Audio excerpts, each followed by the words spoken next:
إن الحمد لله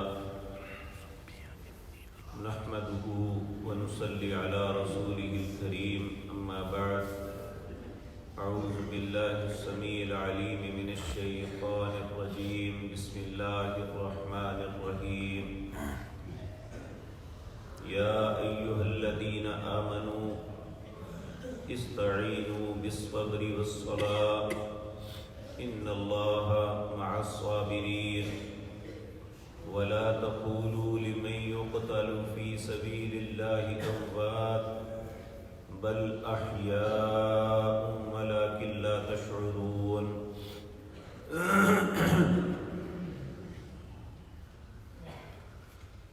حضرات محترم، گزشتہ آیات میں تحویل قبلہ کے متعلق اللہ رب العزت کے جو فرامین اور نبی کریم صلی اللہ علیہ وسلم کے ساتھ اس معاملے میں جو کچھ کیا گیا وہ ساری باتیں آپ کے سامنے عرض کی ہیں۔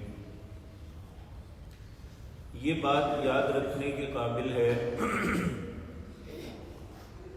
کہ حق پہ چلنا اور حق کی دعوت دینا یہ ایک بڑا ہی کٹھن سفر ہے، کیونکہ ہر طریقے سے اہل باطل حق کی مخالفت کرتے ہیں اور اہل حق کو کوئی بھی تکلیف اور اذیت پہنچانے سے دریغ نہیں کرتے۔ نبی کریم صلی اللہ علیہ وسلم نے ایک بڑی عجیب بات کہی کہ اللہ رب العزت نے جب جنت اور جہنم کو بنایا تو فرشتوں سے کہا انہیں دیکھو۔ فرشتوں نے جب جنت کو دیکھا تو اس وقت انہوں نے کہا کہ اے اللہ، کون نہیں چاہت کرے گا اس میں آنے کی، اور جب جہنم کو دیکھا تو یہ کہا اے اللہ، اس میں آنے کے لیے کون تصور کرے گا۔ پھر اللہ نے جنت کے ارد گرد آزمائشوں کو، ابتلاؤں کو، تکلیفوں کو ان کے جال بچھا دیے، اور جہنم کے ارد گرد عیش و عشرت اور دنیا کی جو خباثتیں ساری اس کے ارد گرد جمع کر دی۔ تو پھر فرشتوں سے پوچھا آپ بتاؤ، وہ کہے گی اللہ، جنت تک کیسے کوئی پہنچے گا؟ تو اللہ رب العزت فرمانے لگے کہ میرے بہت سے مخلص بندے یہاں تک آئیں گے، ان آزمائشوں کو کراس کرتے ہوئے یہاں تک پہنچیں گے، اور اسی طرح جہنم کو دیکھ کے کہنے لگے اے اللہ، کون بچے گا ان آزمائشوں میں، یعنی ان عیش و عشرت میں کون بچ کے یہاں تک؟ تو اللہ رب العزت نے فرمایا کہ ہاں، بہت سے لوگ اس عیش و عشرت سے اپنے آپ کو کنارہ کش کریں گے، حلال کی طرف رغبت کریں گے اور حرام سے اپنے آپ کو بچائیں گے۔ تو جہاں انسان کو زندگی میں ان ابتلاؤں، آزمائشوں کا سامنا کرنا پڑتا ہے، وہاں اہل باطل کی اذیتوں کا مقابلہ بھی کرنا پڑتا ہے۔ اس لیے اللہ رب العزت نے تحویل کعبہ کی ساری بات کرنے کے بعد یہ بات کہی فَاذْكُرُونِي أَذْكُرْكُمْ، اے میرے نبی جناب محمد رسول اللہ صلی اللہ علیہ وسلم، آپ میرا ذکر کیجئے، میں آپ کا کروں گا۔ وَاشْكُرُوا لِي وَلَا تَكْفُرُونَ، میرا شکر کرو، میرا کفر نہ کرنا۔ اب اللہ رب العزت ہر اہل ایمان کو مخاطب کرتے ہیں جو قیامت تک آنے والے ہیں، سب کے لیے۔ یا ایھا الذین آمنوا، اے لوگوں جو ایمان لائے ہو، استعینوا، مدد طلب کرو، بالصبر والصلاۃ، صبر اور نماز کے ساتھ۔ یعنی انسان، یہ دنیا جنت نہیں ہے۔ جنت ایک ایسی جگہ ہے جہاں آزمائش کوئی نہیں، اور دنیا ایسی جگہ ہے جہاں ہر قدم پہ آزمائش ہے۔ تو اللہ کو بے صبری کا کام پسند نہیں، نہ اللہ کو نہ اس کے رسول صلی اللہ علیہ وسلم کو۔ نبی کریم صلی اللہ علیہ وسلم نے تو یہاں تک کہا من ضرب الحدود وشق الجیوب ودعا بدعوت الجاہلیہ فلیس منا، جس نے کسی مصیبت کے وقت اپنے رخساروں کو پیٹا اور اپنے گریبان کو پھاڑا اور جاہلیت کی طرح واویلا کیا، جس طرح کہ آج ہم کہتے ہیں فلاں بیعت کر رہا ہے، ایسا کیا، فرمایا فلیس منا، وہ سمجھ لے میرا امتی نہیں ہے۔ یعنی بے صبر انسان کو رسول اللہ نے اپنا امتی نہیں کہا میرا امتی نہیں ہے۔ تو جب رسول اللہ اپنی امت میں قبول نہیں فرمائیں گے تو اللہ کیسے ہمیں قبول فرمائے گا اہل ایمان کی حیثیت سے؟ تو اللہ رب العزت کا ہمیں حکم ہے، یا ایھا الذین آمنوا، اے لوگوں جو ایمان لائے ہو، استعینوا، مدد طلب کرو دو چیزوں کے ساتھ۔ پہلا صبر، صبر کرنا یہ اتنی بڑی عظیم نعمت ہے۔ نبی کریم صلی اللہ علیہ وسلم نے فرمایا مومن کا معاملہ اللہ کے ہاں بڑا ہی عجیب ہے۔ اگر اسے اللہ نعمتیں دیتا ہے تو شکر ادا کرتا ہے، تب بھی اجر کا مستحق بن جاتا ہے۔ اگر اسے کسی آزمائش میں تکلیف میں مبتلا کیا جاتا ہے، صبر کرتا ہے، پھر بھی اللہ کے اجر کا مستحق بنتا ہے۔ یعنی ایک مومن آدمی دونوں حالتوں میں محروم نہیں ہے، چاہے نعمتوں پہ شکر کرے تب بھی اجر کا مستحق، چاہے مصیبتوں پہ صبر کرے تب بھی اجر کا مستحق، اس کا کوئی بھی معاملہ گھاٹے والا نہیں ہے۔ آپ حیران ہوں گے، آپ نے ایک مرتبہ یہاں تک فرمایا کہ اگر ایک مومن آدمی ہاتھ میں سوئی لے کے کوئی کام کر رہا ہے، اس کی سوئی گر جاتی ہے، اب جب گرتی ہے تو سوئی بڑی باریک چیز ہے، اسے ڈھونڈنے پہ جو اسے تھوڑی سی ذہنی کوفت ہوتی ہے، اللہ اس کا بھی اسے اجر دیتے ہیں۔ یعنی کوئی بھی ایسی آزمائش، کوئی بھی ایسی مصیبت نہیں جس پہ انسان صبر کرے، بے صبری نہ کرے، بلکہ بہت بڑی بات بھی ہو جائے تو نبی کریم صلی اللہ علیہ وسلم نے ہمیں یہی تلقین فرمائی۔ حضرت معاذ بن جبل رضی اللہ تعالی عنہ یہ ایک بڑے پیارے صحابی تھے، یمن کے گورنر بنے، ان کا نوجوان بیٹا فوت ہو گیا۔ نبی کریم صلی اللہ علیہ وسلم نے تعزیت کے لیے خط لکھائی، خط لکھوا کے حضرت معاذ کو بھیجا، اور خط کے مندرجات کیا ہیں؟ آپ نے فرمایا بسم اللہ الرحمن الرحیم من محمد رسول اللہ صلی اللہ علیہ وسلم، اللہ کے نام سے شروع کرتا ہوں جو بڑا رحمان و رحیم ہے۔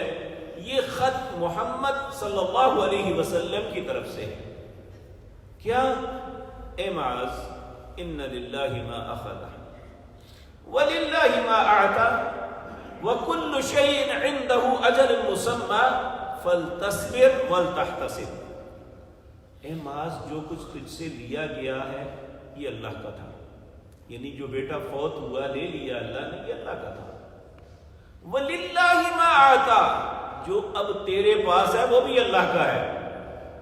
وَكُلُّ شَيْءٍ عِندَهُ أَجَلٌ مُّسَمًّى، اللہ کے ہاں ہر چیز کا ایک وقت مقرر ہے۔ اس لیے فَلْتَصْبِرْ، صبر کرنا، وَلْتَحْتَسِبْ، اللہ سے اجر کی امید رکھنا۔ اس کے بعد بڑے خوبصورت یہی تعزیت کے کلمات رسول اللہ ہر کے ساتھ کرتے ہیں۔ اس کے بعد آپ نے فرمایا معاذ، تیری بے صبری سے تیرا بیٹا واپس نہیں آ جائے گا، لیکن بے صبری کر کے تو اپنے اجر کو ضائع کر لے گا۔ اس لیے کیا کرنا؟ صبر کرنا۔ تو اسلام کے اندر چاہے وہ چھوٹی سی مصیبت ہو یا بہت بڑی ہو، یعنی اولاد تک کا چلے جانا ہو، ہر صورت نبی کریم صلی اللہ علیہ وسلم کی سیرت اور آپ کا حکم یہ ہے کہ فَلْتَصْبِرْ وَلْتَحْتَسِبْ، صبر کرو اور اللہ سے اجر کی امید رکھو۔ اور اگر انسان ایسے کرائسس میں آ جاتا ہے کہ جس میں نکلنا بظاہر ناممکن ہے، تو اللہ کہتے ہیں دو کام کرو، استعینوا بالصبر والصلاۃ، مجھ سے مدد طلب کرو صبر کے ساتھ اور نماز کے اندر۔ نماز نماز ایک ایسی چیز ہے جو انسان کو صبر بھی دیتی ہے، اور جب انسان کا تعلق نماز کے اندر اپنے رب کے ساتھ ملتا ہے، آپ دیکھیں نا، آپ نے کسی سے کام لینا ہے، کال نہیں مل رہی، تو جب کال مل جائے تو انسان اپنی اپلیکیشن تو دے سکتا ہے نا۔ اسی طرح جب انسان نماز پڑھتا ہے تو یہ حقیقتاً اس کی رب کے ساتھ کال ملی ہے، اور وہ اپنی اپلیکیشن پیش کر سکتا ہے مالک کے حضور کہ اے اللہ میری یہ مصیبت ٹال دے۔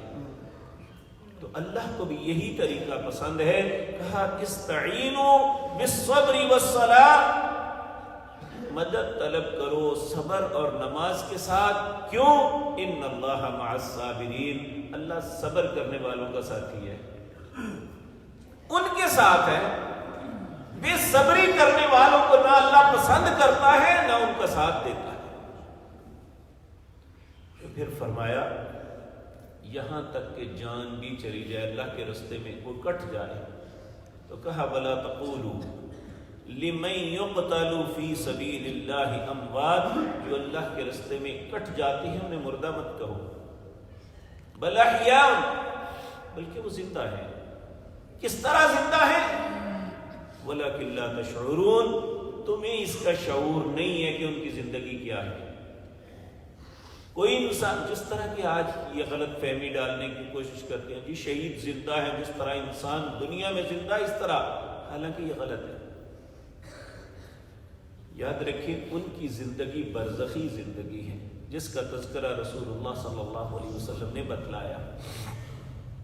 آپ نے فرمایا کہ جب انسان اللہ کے راستے میں شہید ہوتا ہے اور اس کی شہادت کو قبول کر لیتے ہیں اللہ رب العزت، تو پھر اس کی روح کو پرندوں کی پوٹوں پہ ڈال کے اللہ اپنے عرش کے نیچے کندیلوں پہ بٹھا دیتے ہیں، اور وہاں انہیں رزق دیا جاتا ہے۔ اب یہ کیفیت بظاہر ہماری عقل میں نہیں آئے گی، اور جتنے آخرت کے جنت اور جہنم کے معاملے ہیں، اللہ کہتے ہیں وما ادراک، تم اس کا ادراک نہیں کر سکتے یہ کیسے ہوں گے۔ ہمیں صرف اس پہ ایمان لانا ہے، اپنی مرضی سے غلط تعویلات نہیں کرنی۔ تو یہاں میں ایک اور بات عرض کر دوں، حضرت جابر رضی اللہ تعالیٰ عنہ نبی کریم صلی اللہ علیہ وسلم کے ایک بڑے پیارے صحابی تھے۔ یہ ان کے والد عبداللہ جو تھے یہ جنگ احد میں شہید ہو گئے، بزرگ آدمی تھے، یعنی بڑھاپے کے باوجود یہ اس میں لڑے اور شہادت کا مرتبہ پایا۔ ایک دن نبی کریم صلی اللہ علیہ وسلم تشریف لے جا رہے تھے تو آپ نے حضرت جابر کو دیکھا جو بہت پریشان تھے۔ آپ نے حضرت جابر سے پوچھا جابر کیا بات ہے؟ حضرت جابر نے بڑی پریشانی سے کہا یا رسول اللہ آپ کو معلوم ہے ابا جی شہید ہو گئے، میں اپنے گھر میں بڑا ہوں، بہن بھائی زیادہ ہیں، گھر کی کفالت مشکل معاملہ ہے، اور ابا جی پہ قرضہ بھی تھا جو ابھی تک لوگ تنگ کر رہے ہیں۔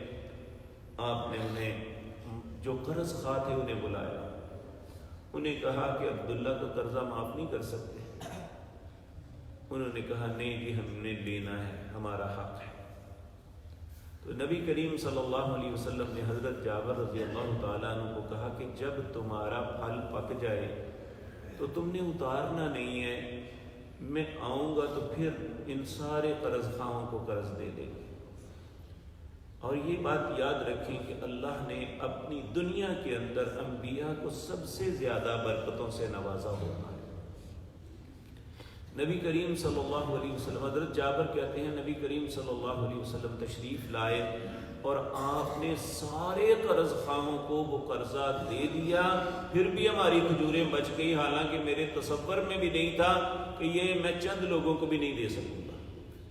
اللہ نے اس میں برکت ڈال دی۔ تو عرض کرنا یہ تھا کہ حضرت جابر کو پریشان دیکھ کے نبی کریم صلی اللہ علیہ وسلم نے حضرت جابر سے کہا جابر تمہیں بتاؤں تیرے باپ کی رب سے کیا باتیں ہوئی ہیں؟ حضرت جابر رضی اللہ تعالیٰ عنہ کہنے لگے ہاں یا رسول اللہ مجھے بتائیں۔ آپ نے فرمایا تیرا باپ جب اسے شہادت کی موت نصیب ہوئی تو پھر وہ اللہ کی بارگاہ میں گیا، اللہ نے ان سے پوچھا عبداللہ کیا چاہتا ہے میں تمہیں عطا کروں؟ تو عبداللہ کہنے لگے اے میرے مالک، جو کچھ میں دیکھ رہا ہوں، جو کچھ مل چکا ہے، اس سے زیادہ میرا کوئی تصور نہیں۔ اللہ رب العزت نے کئی مرتبہ اس سے پوچھا، نہیں عبداللہ تم مانگ مجھ سے کیا مانگتا ہے؟ تو حضرت عبداللہ رضی اللہ تعالیٰ عنہ نے پھر اللہ سے یہ عرض کیا، اے مالک الملک، اگر آپ مجھے کچھ دینا چاہتے ہیں، ایک مرتبہ پھر زندگی دے دیں، جو آپ کے رستے میں کٹنے کا مزہ آیا ہے وہ دوبارہ لینا چاہتا ہوں۔ تو اللہ رب العزت نے اس کے جواب میں کہا، کلا عبداللہ، اب یہ نہیں ہو سکتا۔ یعنی انسان چاہے شہید ہو کے جائے، واپس آنا دنیا میں ممکن نہیں ہے۔ اللہ نے کہا کلا جابر، یہ نہیں، عبداللہ یہ نہیں ہو سکتا، انعام جو مانگتے ہو میں دے دوں گا۔ اگر یہ کہو کہ میں ایک شخص جو دنیا سے آ چکا وہ واپس پلٹ جائے، یہ نہیں ہو سکتا، کلا۔ اور یہی بات قرآن کریم کے اندر بھی ہے، حتی اذا جاء احدهم الموت، جب کسی بھی شخص کی موت کا وقت آتا ہے، قال، وہ اللہ سے کہتا ہے، رب ارجعون، اے میرے رب مجھے واپس لوٹا لے۔ اللہ کہتے کیا کرے گا؟ لعلی اعمل صالحا، کہتا ہے تاکہ نیک عمل کر لوں جو نہیں کرتا رہا، فیما ترکت، جو چھوڑ آیا۔ اللہ جواب میں کہتے ہیں کلا، یہ نہیں ہو سکتا، یہ اللہ کا قانون ہی نہیں ہے۔ اس لیے جو لوگ ان آیات کی غلط تعویلات کرتے ہیں انہیں اللہ سے ڈرنا چاہیے۔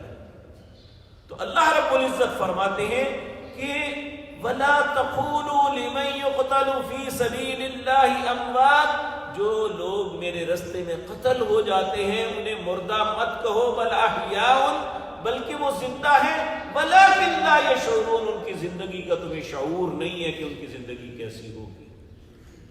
تو اللہ رب العزت ہمیں اپنی آیات کی تعویلات سے بھی بچائے، کیونکہ تعویلات کرنا یہ اللہ رب العزت کے ساتھ مذاق ہے۔ اللہ کا جو حکم ہے اس کے مطابق انہیں مان لینے کا نام ہی ایمان ہے۔ اللہ ہمیں حقیقی ایماندار بنائے۔ اقول قولی ھذا واستغفر اللہ۔